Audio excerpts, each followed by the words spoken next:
പത്രോസ് പറഞ്ഞ് ഇറക്കിയപ്പോൾ പെരുത്ത മീൻകൂട്ടം അവന് കിട്ടി എന്നാണ് തിരുവചനം പഠിക്കുമ്പോൾ നമുക്ക് കാണാൻ കഴിയുന്നത്. അങ്ങനെയാണെങ്കിൽ ഇന്നും നാളെയും മറ്റന്നാളുമായി ഇവിടെ നടക്കുന്ന ഈ സുവിശേഷ മഹായോഗത്തിൽ പ്രസംഗിക്കുന്ന തിരുവചന അനന്തരം ഈ ദേശത്ത് വലിയൊരു കൊയ്ത്തുണ്ടെന്ന് ഞാൻ പൂർണ്ണമായി വിശ്വസിക്കുന്നു. സ്തോത്രം. വിശ്വാസമുള്ളവർ കരങ്ങൾ ഉയർത്തി കർത്താവിനെ സ്തുതിച്ചാട്ടെ.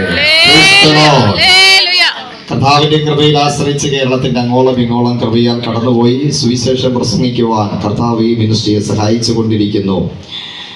സ്തോത്രം. കഴിഞ്ഞ ഡിസംബറിൽ ദൈവകൃപയാൽ സ്തോത്രം കോട്ടയത്തും കോഴിക്കോടും കടന്നു പോകുവാൻ സഹായിച്ചു. കോഴിക്കോട് രണ്ടാമതാണ് ഞങ്ങളിവിടെ കടന്നുപോയത്.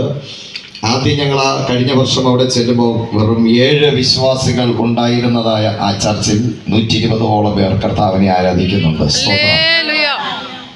അവിടെ ഇതേപോലെ സുവിശേഷ യോഗം ക്രമീകരിക്കാൻ പറ്റത്തില്ല. പക്ഷേ എല്ലാ ജംഗ്ഷനുകളിലുമാണ് സുവിശേഷ യോഗങ്ങൾ ക്രമീകരിച്ച് പ്രസംഗിപ്പാനിടയായത്.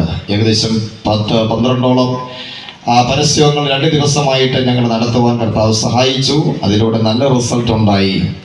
സ്തോത്രം. കൃപയാൽ ഞാൻ വിശ്വസിക്കുന്നു ഈ സുവിശേഷ യോഗത്തിലും ഈ തീരദേശ പ്രത്യാശ മിഷന് നല്ലൊരു റിസൾട്ട് ഉണ്ടാകട്ടെ എന്ന് ഞാൻ കർത്താവിൽ ആഗ്രഹിച്ചുകൊണ്ട് ദൈവത്തിന്റെ പരിശുദ്ധാത്മാവിന്റെ ഹൃദയത്തിൽ പ്രകാശിപ്പിച്ച തിരുവചനത്തിലേക്ക് നിങ്ങളുടെ ശ്രദ്ധയെ കൊണ്ടുവരുവാൻ ഞാൻ കർത്താവിൽ ശരണപ്പെടുന്നു. തിരുവചനം ഇങ്ങനെയാണ് വായിക്കുന്നത്: നാം വളരെ ശ്രദ്ധയോടെ ദൈവത്തിന്റെ വചനം കേട്ട് കഴിഞ്ഞാൽ ആ വചനം ഇന്ന് രാത്രി അസാധ്യങ്ങളെ സാധ്യമാക്കുവാനിടയാണ്.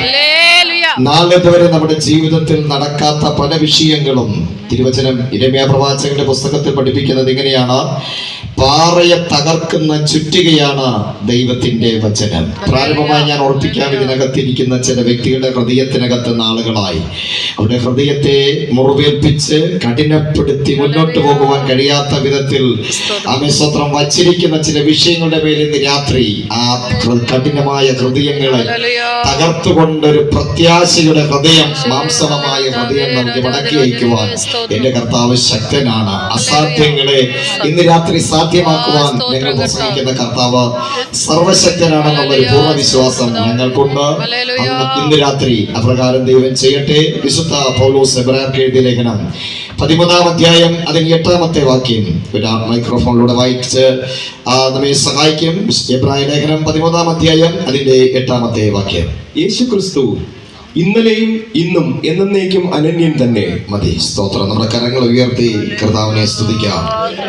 Hallelujah, hallelujah, hallelujah, hallelujah.